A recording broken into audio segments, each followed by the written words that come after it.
10 इथे ठेवायची. ही 10ची लाईन सरळ ठेवायची आणि 2 बाहेर आले पाहिजेत आणि 1 बाहेर आलं पाहिजे. बरोबर. 11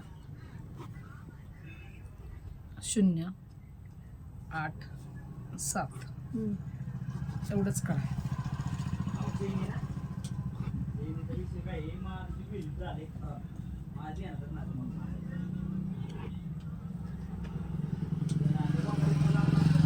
जर तुम्हाला साडी घालायची का?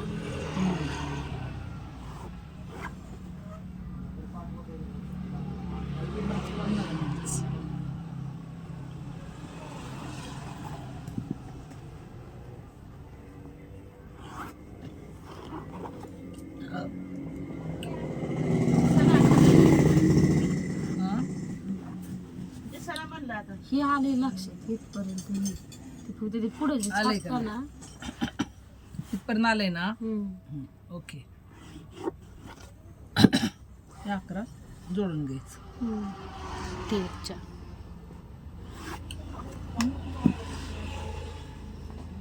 6 नंबर त्याचा. ह्या लाईनवर हा अर्धा 0 टाकायचा आणि ह्याचा शेंडा आहे ना इथं आला पाहिजे. जेव्हा लाईन मारायची आधी लाईन मारलीच नाही. पेंट मारायच्या.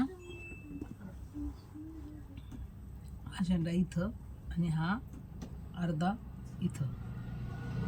अर्धा म्हणजे हा हा हा हा असं ठेवायचं आणि असं करायचं.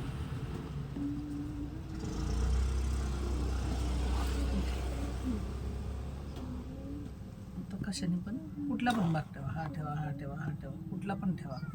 ओके.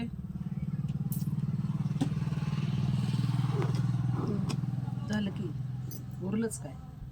हे येत जरा ते पुढं ते आता इथपर्यंत तरी आलं का नाही. पहिले येत होतं का नव्हतं येत. आता ह्याच्या पुढं काय सांगतो तुम्हाला. हा भाग झाला. हा उभार असाच काढणार आहोत आपण. ह्याच्यावर फक्त एक्स्ट्रा शिलाई मार्जिन द्या.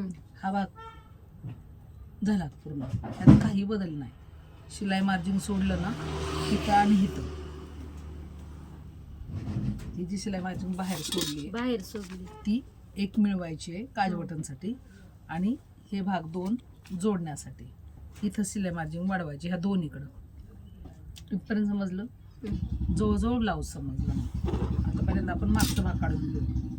मागच्या भागामध्ये हा उभार छापून घेऊ. हाय असा इथं शिलाई मार्जिन आणि इथं शिलाई मार्जिन.